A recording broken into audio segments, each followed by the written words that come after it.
You guys all know the story about how the Mongols ransacked Baghdad, how Hulagu took his army and ransacked Baghdad, then went to Aleppo and demolished and ransacked Aleppo as well. And then he was on his way towards Egypt, but then the great Khan died, and Hulagu left a force of 12,000 and took the rest of the army back with him to go and vote on a new Khan. You all know the story, right? And then we all tell the story of Saifuddin Qutuz in Ain Jalut. He takes his army and he beats the small Mongol force that was left behind, and that became the legendary battle. Does anyone know how Hulagu actually died? The one who came and ransacked Baghdad. It's a phenomenal story. So, in modern day Uzbekistan and the border with Kazakhstan, Kazakhstan was mainly associated with what was called the Golden Horde. The Mongols were divided into different units. The Golden Horde was led by a man called Berke. Berke is the cousin of Hulagu. Hulagu was ruling another Mongol unit, and they're the unit that went west.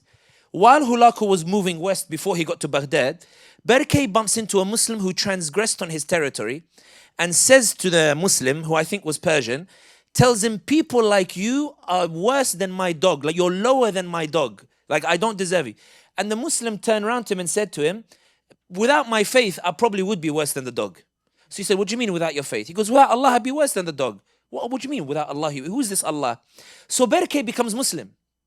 When Hulagu ransacks Baghdad, the reports say that Berke, who was in modern day border of Uzbekistan, Kazakhstan, stood up in front of his gathering and said, in the name of Allah, wallahi, I'll revenge Baghdad. When Hulagu is on his way back to vote for the great Khan, he is ambushed by Berke, and they enter into a war, and it's his cousin Berke who kills Hulagu in revenge for what Hulagu did to the Muslim world. It wasn't the Muslims who were being defeated in Arabia or in Egypt or the like who defeated Hulagu. It was how Allah guided the heart of somebody from his own family member.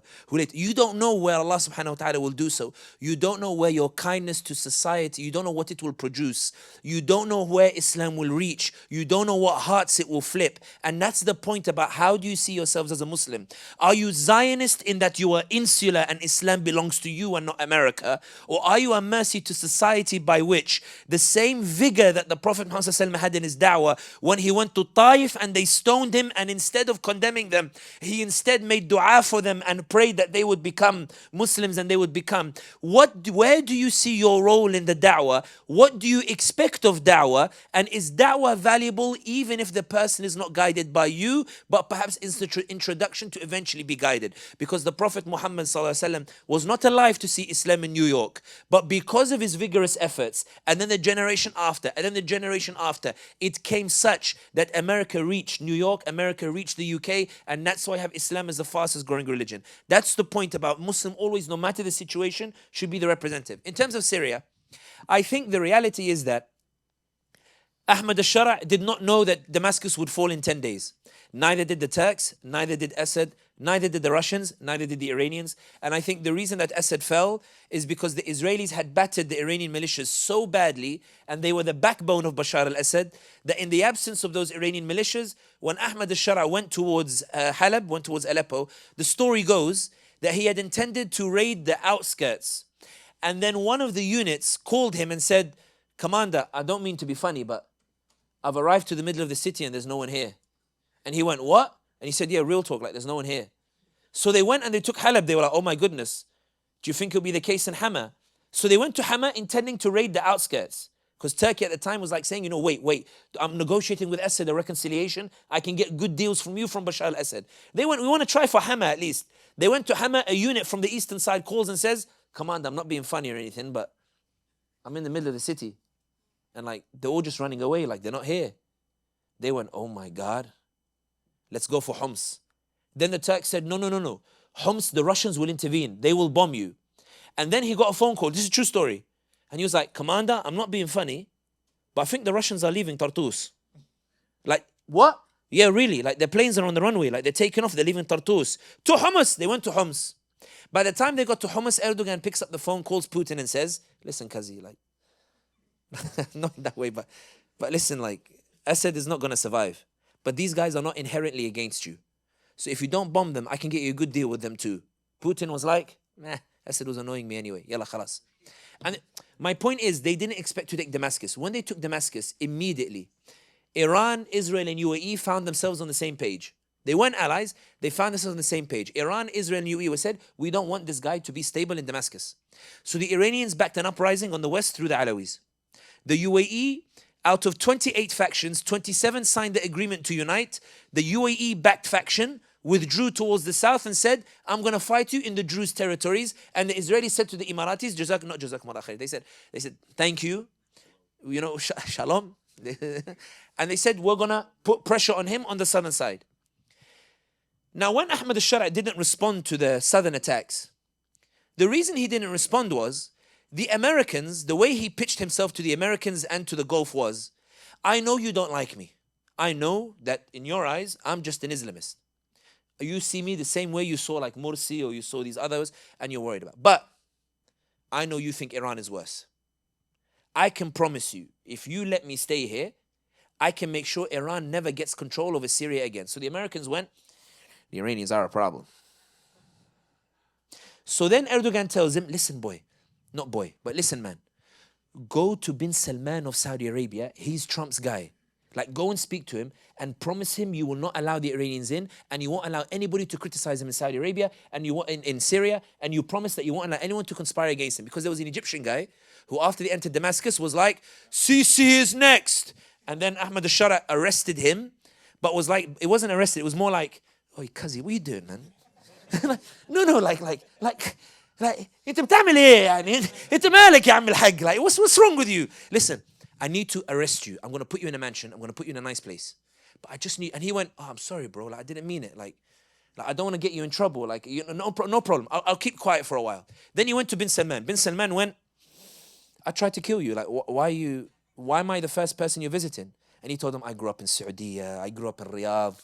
And like, I used to be very Salafi as well. He's like, I'm trying to combat Salafism. I don't mean it like that. I mean like, I used to be. And, now I want peace. And, I defeated the Iranians and I'm willing to keep the Iranians on board. What do you want from me? He said, I want some filus, some ruz. I want some money so that I can rebuild Syria. Now, Erdogan, of course, is telling him that, look, I'll rebuild Syria for you, but I need money. So you need to pay me. Because Ahmad al-Shara imposed 200% tariffs on all goods, including Turkish goods. And Erdogan flipped, said, how dare you? So Erdogan told him, go bin Salman, maybe he'll give you some money, you can give it to me and I'll help you rebuild Syria. Bin Salman was like, I need to speak to Erdogan about this. Then Ahmad al-Shara went to UAE. And he said to the UAE, or he sent his foreign minister to UAE, and he said to the UAE, listen, I know you guys are really unhappy that I won, but I'm willing to forgive you for trying to kill me. Guys, listen, Iran is the main threat. We don't like each other, but let's agree, like on Iran. And so UAE were like, he needs money, Iran is a problem. He's better than the Iranians, and he showed respect. He came to me first. So the 28th faction, that faction that went to the south, put down its arms. They were ordered by the UAE to put down its arms. Israelis went, let's bomb and try to force him into a war to get the Americans to fight him. Ahmad al-Shara is like, I'm not getting involved in a war. I'm not going to take the bait. Let them keep bombing, because I know they're bombing because they want me to retaliate so the Americans can come in. Instead, the Israelis were stunned to find that Trump flew over them, sat with the Gulf, and they went, you don't want to fight the Iranians, we don't like them. He's promised to be a bulwark for the Iranians, tell the Israelis to back off him a bit. The Israelis were like, we want normalization. He told them, I will uphold the ceasefire agreement of 1972. That's not normalization. I promise that for now, I will uphold the ceasefire agreement. Normalization, I don't want to entertain that point. But I promise that I won't be. Why? Because let's be brutally honest here. Israel tomorrow, and they bombed next to the presidential palace. You remember in Damascus, they bombed next to the presidential palace. Are you telling me the Israelis missed? They didn't. They could have bombed him. The reason they didn't is because the Israelis weren't sure what the reaction would be from the Americans. What the Israelis wanted to do is they wanted to say, we can get you, Ahmad al-Shara. We can get you. So, they wanted to provoke him. Ahmad al-Shara is saying, if I keep it safe and I build Syria for 10 years, because right now Damascus has 1 hour of electricity a day, I can't fight the Israelis. It's impossible. They can march into Damascus in 24 hours and they can take me off. Even if I wanted to do something, I cannot. So give me 10 years to rebuild Syria and then let me see what the situation looks like. And everybody knows that's the deal. The problem the Israelis have is that Donald Trump is not Biden. If Biden was in power, there's no way Ahmad al-Shara gets away with it. The thing with Trump was, the Saudis went, listen, like the Iranians just lost Syria, they're lashing out, and you're not giving me my protection agreement. So Trump was like in the interview, he goes, if the last time they gave me $450 billion, and now for inflation, if they give me $500 billion, maybe I'll go visit them, maybe I'll go see them. And Bin Salman called him and said, Ya Tawil Umar, إيش $500 billion هذه? And I give you 1 trillion. 1 trillion, تعال. You know, kind of. So when he goes, Trump says, listen, I'm going to give you the weapons and I'll talk about it, whatever. Israelis were like, and normalization. Trump was like, get out of here, I got money problems. He's offering 1 trillion. And he's offering a tower for Eric Trump. Yani, what's wrong with you? Get out of my way. They said, Biden said, Toz fi Biden. I'm going, like to go and see. Then the UAE said, Allah ida. They didn't say ida, that's Egyptian. They said, shino hai. They said, what is this? They said, if Bin Salman becomes the primary influence over Trump, I'm beefing with Bin Salman over the borders of my country. And I'm also beefing him in Yemen because we don't agree. So, yeah, Trump, if he gives you 1 trillion, I'll give you 1.4 trillion. Trump said, oh my God, these guys. And I'll make the sisters, the ladies dance with their hair, you know, side to side as well for you as well. Oh my God, you guys have it so good over here. Then the Qataris went, uh-oh, like, these guys are going to get Trump to blockade me again. Like, they're going to, like, happen under Trump. So they went, yeah, Trump, yeah, Donald, Habibi. Ta'al Doha. I will give you not only 1.4 trillion, I'll give you a 747 palace in the skies. And Trump went, oh my God, what I wouldn't do for the Gulf nations. They told him, lift the sanctions on Syria because we want Syria to be a bulwark against the Iranians. That doesn't mean that Ahmed al-Shara is a sellout. I always argue everyone is a genius on the bench. It's easy to say, if I was there, I would go, Bismillah, you know, and go. But whoever reads the in-depth reading of Salah ad-Din al-Ayyubi will know he signed a hell of a lot of truces with crusaders. He signed a lot of them. And often a lot of the reasons he signed the truces is because Muslims would hit him from behind every time he went forward. He had to constantly do cleanup, constantly back and forth. What I will say is, Assad was a nasty ruler. And I always think with Muslims, our issue is that we rely on personalities, not justice.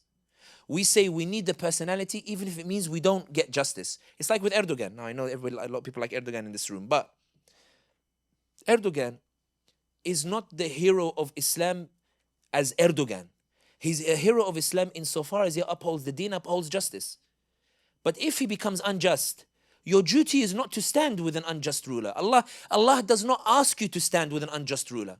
Allah does not ask you to defend injustice. Allah tells you to call it out. Whether it's Bin Salman or Bin Zayed or the like. And that's why insofar as the Syrians have their freedom, celebrate that freedom. Insofar as they need help, help them on that regard. Insofar as they're struggling, show some understanding for that struggle. And I think that 3.4 trillion that Trump got is the most humiliating episode in the history of Arab relations with Americans. Why? And I finish on this point because a brother told me earlier as I was walking in, he said, but there is a hikmah, you know, this is politics. Guys, if Trump had called Xi Jinping in Beijing and told him, give me 1 trillion and I'll come to Beijing, what do you think Xi Jinping would have said to him? Get out of here. Are you stupid? I ain't giving you nothing. If you want to come Beijing, you come visit. I'm not giving you 1 trillion. Really, China would never have done it. If he called the Europeans and told them, yeah, Macron, give me 1 trillion, I'll come and visit France. What do you think Macron would have said to him? He would have told him, you what, mate? Like, Germany. If he called Brazil, South Africa, if he had told him, give me 1 trillion, like Ramaphosa today in the White House told him, I don't have a plane to give you. And Trump was like, well, maybe if you gave me a plane, like, he goes, I don't have a plane to give you. No self-respecting nation does it. They don't do it, really. Who gives 3.4, 1 trillion rebuilds all of Egypt? 1 trillion rebuilds Algeria. 1 trillion revolutionizes the whole of the Middle East. And you're going to give it to Donald Trump. And the worst part is this, and I promise this is where I finish. Because of the nature, which was, I'm giving you 1 trillion, but you protect me, support Vision 2030, help me with my raves and concerts, help to protect me against the Saudi people, help to protect me against the Iranians. When Trump went, he was expecting them to lambast him over Gaza, to say Gaza has to be a condition. He found Gaza was not a condition. It's like Bob Woodward in his book about Blinken. He said Blinken on the plane was convinced that when he lands in the Arab nations, they will hound him over Gaza. Bob Woodward writes, we were stunned to find that not only did they not ask us to stop Gaza, they said, go ahead, man. Like, we want to see also hummus, wiped off with the olive oil as well. We want to see the pita bread take all of the hummus. We'll give you more pita bread if you want, to help get rid of all the hummus and the olive oil. The point that I'm saying is that Trump went there, Witkoff went there, and he found that the Saudis and UAE in particular were like, dude, it doesn't really bother us. We're a bit concerned about, the popular opinion and like, we'd like to see it end, but As the UAE foreign minister said, for those who think I'm exaggerating, Abdullah bin Zayed, the views expressed are the speaker's own. I don't personally take Emirates Airline. I believe it's on the boycott list. Some people here like Emirates. I had, by the way, in the Ramadan trip, my wife and I, we took this Ramadan group to Bosnia in the 3rd week of Ramadan. So there's a family, they came from Hong Kong, a family came from Malaysia, and a few came from California, other places. The family that came from Malaysia, the boy was really upset with his parents. And he was very quiet. So I told him, he's like 16. I told him, Habibi, like, why are you so upset with your parents for? And he started crying and he went, they made me fly Emirates. They made me fly Emirates. And I told them why? Like, why? It's boycott. Like, why are we flying Emirates? Abdullah bin Zayed, the foreign minister of the UAE, said last week, he said the war in Gaza ends when Hamas release the hostages. He said the war in Gaza ends when Hamas release the hostages. Trump doesn't hear it. That's why they need to hear it from you. And I want to finish on this point because I know it's a bit late. Ibadallah, wallahi, I mean it. I'm not exaggerating when I say that the power lies in your hands, not in the hands of the Muslim rulers. I mean it. I have, you know, when you were saying about travel around the world, Allah says, فَسِيرُوا فِي الْأَرْضِ فَانْظُرُوا كَيْفَ كَانَ عَاقِبَةُ الْمُكَذِّبِينَ. Travel in the world and see what happened to nations before you. Inherit those memories. The ordinary person has significant power, whether it's with their voice, whether it was their money or the like. Heraclius tells Abu Sufyan, and I mentioned this last time I came here, Abu Sufyan said only the ordinary people, they're the ones we see them protest in the middle of the Kaaba, like for the Prophet ﷺ. And Abu Sufyan thinks that when he says it's New Yorkers, when he says it's ordinary people who are protesting for the sake of the Prophet Muhammad ﷺ, he thinks that it means the case is going nowhere. Heraclius, the Roman emperor, tells him, if that's the case, then Muhammad is destined to not only take Mecca from you, but to take Jerusalem from me. And the reason why I mentioned the travel is this, Ibadallah. The reason I told you a story about Hulagu is to show you, don't despair about whether justice will come. It will come from a place where you least expect it. But the second reason why is, if you are to travel in the Ummah, you will find many cases of ordinary people without international support defeating the colonizers. Whether it's Algeria, whether it's Bosnia. In Bosnia, Francois Mitterrand in '92 told Bill Clinton that the Muslims, because they handed over their weapons to the UN, when Clinton said to them that the Serbs have weapons from the Yugoslav army, the Croats have weapons from us and the Europeans, the Muslims are the only ones without weapons, maybe we should lift the arms embargo to balance it. Mitterrand publicly said, Mitterrand said publicly, we don't want a regional conflict. In private, he told Clinton, it's only the Muslims who are disadvantaged. And a Muslim state in the heart of Europe is an unnatural phenomenon. We want to lock in this disadvantage.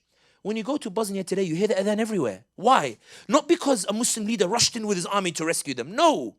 There was a New Yorker here who came to Bosnia. He asks Aldin, coming down from Mount Pren. Gohar was with us in the group. He's coming down Mount Pren, and the New Yorker asks the Bosnian Aldin guy. He tells him, Aldin, I don't mean to be rude, but I just have a question. He said, what? He goes, reading about you guys, for 400 years they've been trying to erase Islam from Europe. International community abandoned you. Ummah just made dua. I don't mean to be funny, but after the genocide committed against you, how are you guys still Muslim?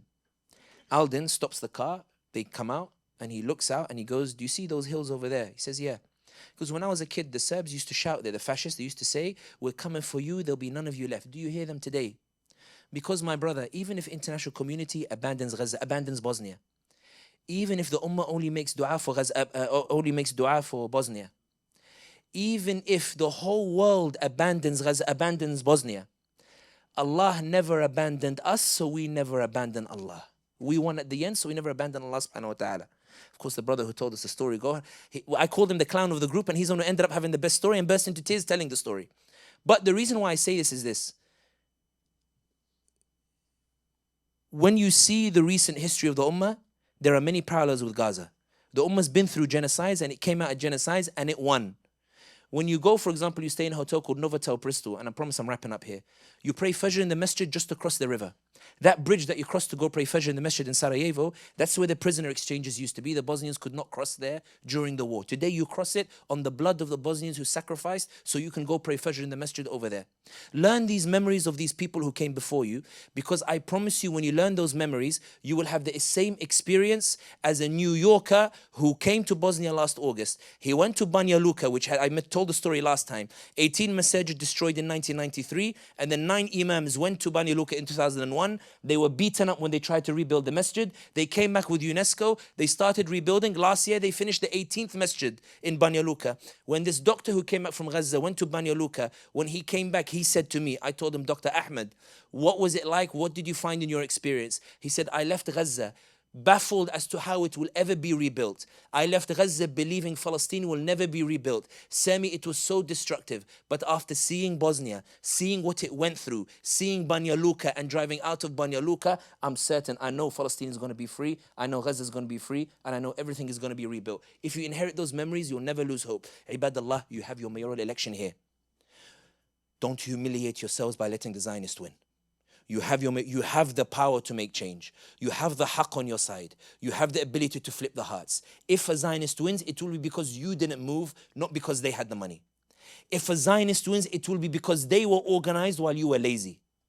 If they win, it will be because you believed it was not worth it while they threw every effort at it. For wallahi, Allah says, take one step, I take 10. Come to me walking, I come running. Hey, Badallah, the Zionists are in panic mode. Why do you think they're going after students? Have you met students? They're poor people. They're broke. They can't afford a house. They don't even know what they're going to do in their lives. They have no idea. Netanyahu is throwing the kitchen sink at them to get them put in prison. It's not a person with an army they're after. They're after ordinary people who are over here. Is it not about time that we start seeing Allah subhanahu wa ta'ala the way Netanyahu sees Allah? We doubt Allah's power. Netanyahu doesn't doubt it. He spends millions to silence it. Is it not time that we see the power that Allah gave us in the way Netanyahu sees it? We doubt the power of our voice. Netanyahu spends millions to shut down social media accounts. Is it not time that we see the power of our money and boycott the way Netanyahu sees it? You doubt the power. Netanyahu is going to every single state in America trying to ban BDS. Is it not time that you see the power of your protest? You doubt the power that Allah gave you. Netanyahu is spending millions lobbying Congress to get the NYPD to make sure that you don't protest and that you're unable to go. What is the power that Netanyahu sees in Allah subhanahu wa ta'ala that is so great that we are blind to it? What is the power that Biden, Blinken and Trump see in the power of Allah subhanahu wa ta'ala that we are blinded to it? And that's why I argue, and I finish on this point. Don't let Netanyahu believe in Allah more than you do. You may pray 5 times, but I think Netanyahu knows Allah better than us. You may fast, but I think Netanyahu knows Allah better than us. Because we pray and still doubt. Netanyahu doesn't pray, but he has no doubt. We pray and fast, but we have doubt. Netanyahu doesn't pray and fast, but he has no doubt. He knows your power. It's about time you saw your power too. May Allah guide you to everything that is right. May Allah guide you to everything that is just. May Allah make you a mercy to society, and may Allah make us a glorious ummah.